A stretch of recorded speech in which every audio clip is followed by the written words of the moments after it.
Hansen on a piece of TV content to help him expose internet scammers.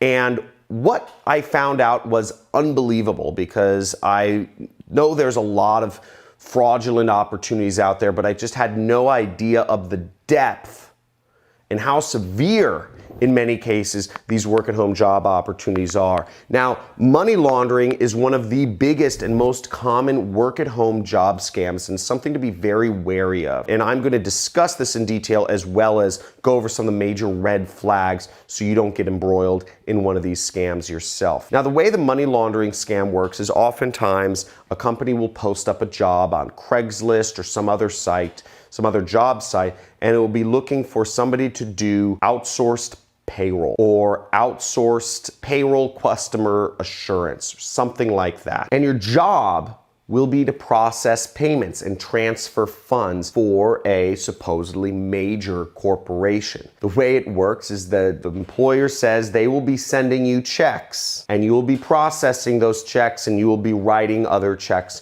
to other people yourself. Now, unfortunately, that sounds all good and dandy, right? Processing money, and in some cases, the employer will even say you get to keep a percentage just for processing the payments of our company. Okay, no company does that, by the way. The way this really works is what the employers are doing is they are sending you stolen money. They're sending you fraudulent checks made up from real people, but stolen information. And they're sending you checks made up of stolen information and having you process them into oftentimes your own bank account and send the employer the money that's been effectively washed or laundered through your bank account. The problem a lot of these scammers have, that usually oftentimes are based in countries like Nigeria, Russia, or China, their problem is getting the money out of America, getting the money from America out of the country or into another entity. And they need people on the ground to do that. So that's where you come in, and that's why you are processing the payments for them, when you're really just helping them steal money from innocent people. So the 5 red flags you want to look out for in order to avoid being taken victim by a work-at-home job scam are these. First off, if the employer is using Gmail or some other sort of public email account, it's probably a scam.